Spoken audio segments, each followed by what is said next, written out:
Hi everyone! My name is Reporter Grace, and I am here today with Musical Miss Lee from Ranch Park Elementary. Hi Miss Lee, how are you doing today? I'm doing well, thank you. That's great! Today we're here to talk about the process of your inquiry journey so far. Could you tell us a little bit about the topic of your research? Of course. Ever since last September, I've been looking closely at the topic of teacher-student collaboration as I worked with our school's Grade 5 Music Council to plan events that would promote school community, especially during the pandemic that's happening this year. That sounds interesting. So, the Grade 5 Music Council, is this something new you're trying this year?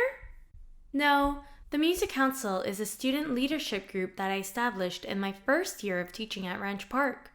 So this would be the 6th year of its existence. I wanted to create this group so that I would have student input in making decisions about musical initiatives, and so that students who are musically inclined could have the opportunity for further involvement and growth. Wow!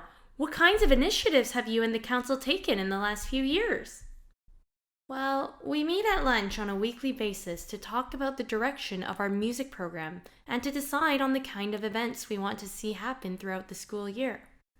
Our biggest project is usually the annual Christmas concert, as well as the Music Monday concert, which happens in May. Aside from that, the Grade 5 Music Council members have served as leaders in the school choir, which usually consists of 100 or so singers. They've also planned community outreach events such as caroling at Starbucks and have organized fun days for the choir where we would gather together as one big choir family and play team building games and activities.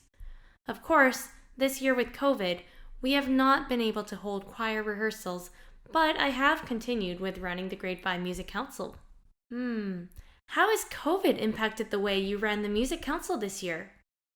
Well, because the Grade 5 members were coming from 3 different learning groups, our administrator asked that we would not meet all together, but that we would meet separately and keep the meetings to within each of the learning groups.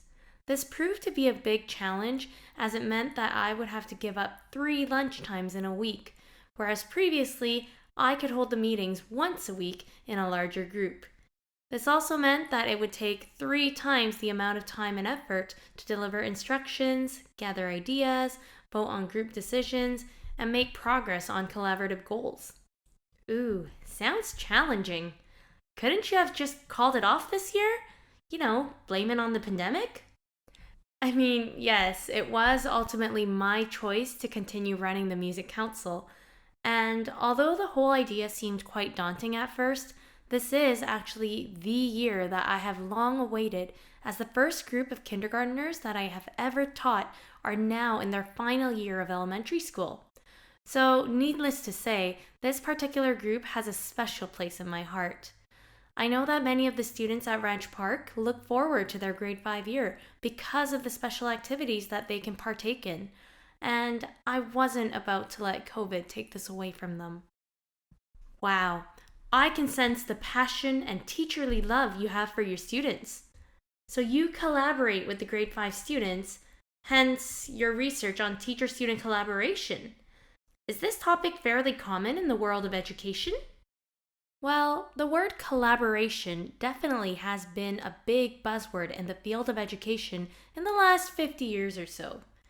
You can say that the concept of collaborative learning has evolved from 20th century education reform movements that shifted models of teaching from teacher-directed to student-centered learning, thus giving students more power and voice in shaping their learning experiences. Collaborative learning has its roots in the theory of constructivism, the idea that knowledge is actively constructed rather than passively acquired. Some big thinkers who have contributed to this field are Jean Piaget, John Dewey, Lev Vygotsky, Jerome Bruner, and many more. The names definitely ring a bell. So, what have you learned about teacher-student collaboration so far? Well, I have learned a ton. One of the biggest takeaways from my inquiry is that there needs to be a careful balance when it comes to power and decision-making in teacher-student collaboration because of the inevitable power differential between the teacher and the student. Teachers are usually seen as an authority figure in the school system, and students are viewed as learners with expectations that they have to follow the teacher's orders. Initially, I ran into some conflicts, both internally and externally, as I made rushed decisions without consulting the student population and truly taking their best interests into consideration. I learned that group decisions would need to be fair, transparent, and democratic. As a teacher, I can contribute by giving insights and putting things into perspective by explaining what's realistically achievable with the time, funding, and resources available, but I cannot try and steer the ship to go in directions that I want it to go. That is, if I wanted to engage in authentic teacher-student collaboration. That's really profound. So does that mean that you're letting the kids take over and steer the ship? Sounds like it could be chaotic. No, not at all. Ultimately, we are a team and everyone has a role to play. As a team, we collaboratively decide on a destination and figure out how we're going to get there with the time and the resources that are available to us. Once we have created a plan together, we move into each of our positions and work as a team to head towards our ultimate collaborative goal. So what was your team's ultimate collaborative goal? Our ultimate goal was to bring about a sense of school community by producing a virtual school-wide Christmas concert. You see, our school has a deeply rooted history of celebrating the holidays with a huge school-wide concert year after year. This has been going on for decades, years before I stepped into this role. It's one of the biggest school events on our calendar, and it serves to bring the whole school community together at a very special time of year. All the divisions in the school participate in the production by performing a song or dance, and the grade 5 cast acts on stage to tell the story that ties these performances together, while the staff make sure that their classes are ready to go at the right time. Of course, the parents take the time out of their busy lives to attend the concert and cheer on the performers, thus making it all the more worthwhile to have put in the time, effort, and dedication.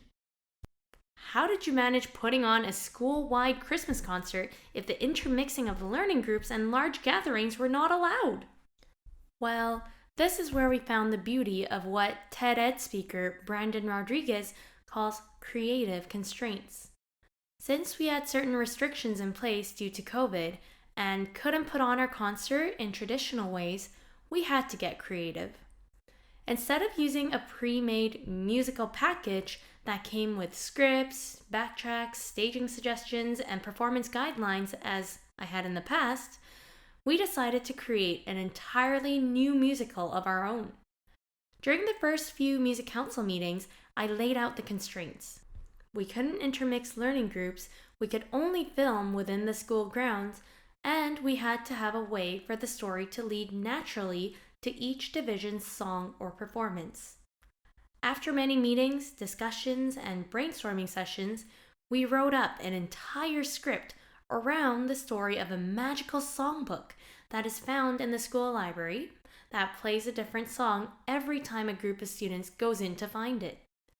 In this way, we were able to limit each of the scenes to the members of that learning group, and we were able to film the entire concert around our school without having to recreate imaginary places. That sounds like quite an accomplishment. Do you feel that you have achieved your goal in building school community through this production? Although there's no way to accurately measure or quantify the impact of this single concert on the entire school community, I could tell by the number of student, parent, and staff responses that this virtual production was well received.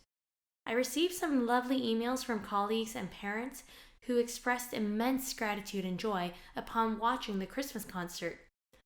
Many students said that they appreciated the opportunity to be able to see their friends and past teachers from other learning groups, and a lot of them expressed their wishes to do another concert if they could. When asked for the Music Council's feedback through small focus groups, they also remarked that they had a lot of fun participating in the construction of this virtual concert and that they felt proud of having created an original production that did not exist anywhere else in the world. That's amazing! So, what are the next steps for you and the council? Well, before spring break, we met to discuss our next steps and played around with different ideas for what we could do for the latter half of the school year. We decided that we would like to do another virtual concert for spring around the theme of the evolution of pop music. I feel a little more equipped and prepared with the learnings that I've acquired through our last journey, and I'm excited to continue with teacher-student collaboration as we embark on the journey to our new destination. Well, I'll be rooting for you and your team as you continue your expedition. Thank you so much. Thank you for your time, Miss Lee. Well, there you have it, everyone.